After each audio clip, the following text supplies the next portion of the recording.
because many of you have asked me, here's my recipe for rhumbaba. Hi, I'm Robert and today we're making a more modern take of rhumbabas, a bit different from the classic ones because you'll see they have more fruit. Today we're using raspberries and pistachios, but just like the traditional ones, they'll be very syrupy and delicious. Let's get started. This recipe will yield exactly 12 rhumbabas. In the bowl of a stand mixer, I've put 200 grams of flour. Use a high gluten, high protein flour. And here, in another bowl, we have 270 grams of egg and 10 grams of lemon zest. You can adjust the zest according to your preference, depending on how you'll fill the rhumbabas. You can add lemon, orange, or omit it altogether. We're going to add the eggs slowly while mixing at an increasingly high speed to develop as much gluten as possible in our dough. Don't add too much egg at once, just gradually. For this step, I'm using the pedal attachment, not the dough hook, because it gives better results. After adding about half of the egg, we'll incorporate the yeast, 8 grams of fresh yeast, simply adding it to the dough to disperse well and ensure we have proper gluten development. The dough should be very elastic and shiny, and when you're mixing, it should wrap itself around the pedal. This is the moment when we start adding the rest of the ingredients, which are 20 grams of sugar, mixed just a little until the sugar integrates into the dough. Lastly, add the fat, 70 grams of softened butter at room temperature. We follow this order because sugar is very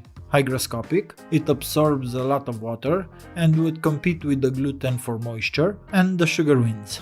Butter, too, can inhibit gluten development, so we prefer adding them at the end after the gluten is developed. Once the butter is added, mix again briefly until it's fully incorporated into the dough. The result should be a very firm, elastic and shiny dough that stretches quite a bit before breaking. The more elastic we can make the dough and the better we develop the gluten, the more sponge-like the final rhumbaba will be. This means it can absorb more liquid without breaking, it remains intact. I've transferred the dough into a piping bag, cutting off a bit of the tip, and will pipe the dough into rhumbaba molds. I'm using these molds from Pavonis, specifically the FR046 model, and I'll leave a link in the video description. We'll pipe 45 grams into each mold. Of course, if you're using different molds, you'll need to adjust the dough quantity accordingly. The dough is quite elastic, so it might be tricky to pipe it and stop cleanly. I pinch the piping bag a bit above the cut to break off the dough cleanly without getting my hands messy. As I said,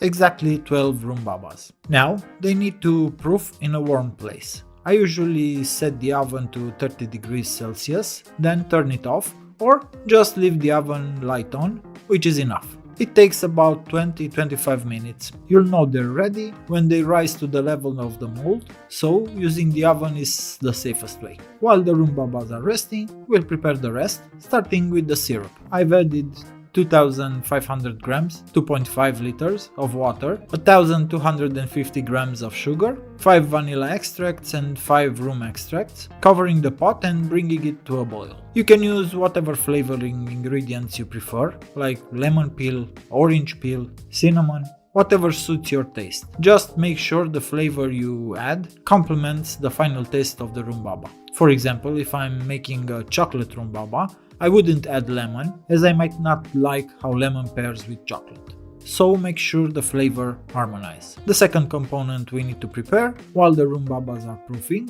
is the raspberry insert. We'll use 350 grams of raspberry puree, 20 grams of sugar and 6 grams of pectin. I have gently warmed the raspberry puree to around 30-35 degrees Celsius, ideal temperature. Gradually mix in the sugar pectin blend, then return this mixture to the pot and let it simmer for about a minute, stirring continuously once it starts to boil. Transfer the insert to a bowl, cover it with plastic wrap in direct contact with the surface and let it cool completely before using. After about 25 minutes in the oven, the rhumbabas are baked, but the safest way is to lift one and check the color. It should be lightly brown inside. Now let's soak them. The syrup is very hot, I just took it off the heat, and we'll dip 6 rhumbabas at a time, as they will swell quite a bit during soaking.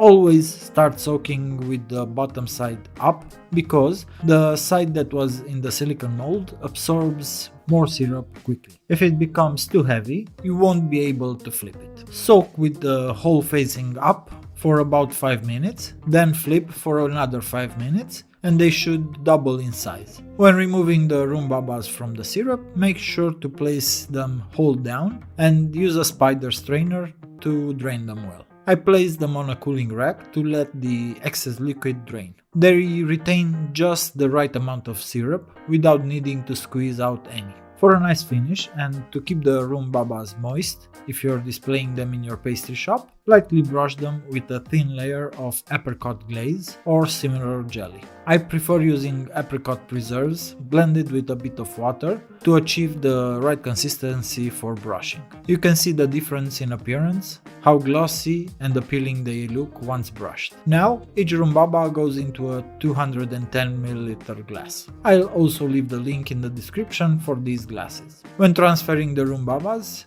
use one clean hand to hold the glass and a gloved hand for the rumbaba. Once the rumbabas have fully cooled, we'll prepare the cream. In a bowl of a stand mixer, combine 150 grams of mascarpone, 350 grams of cream, 30 grams of powdered sugar and 75 grams of pistachio paste. Mix well until the cream is thick and stable. Don't skimp on the raspberry insert, fill generously to balance out the sweetness of the syrup-soaked rumbaba. Then pipe a swirl of pistachio cream on top using a Wilton M1 tip. Finally, garnish each rumbaba with a fresh raspberry. And there you have it, 12 stunning rumbabas, just like I promised. I'm sure this will impress. For more recipes like this, don't forget to like, subscribe to my channel and follow me on Instagram for plenty of useful tips.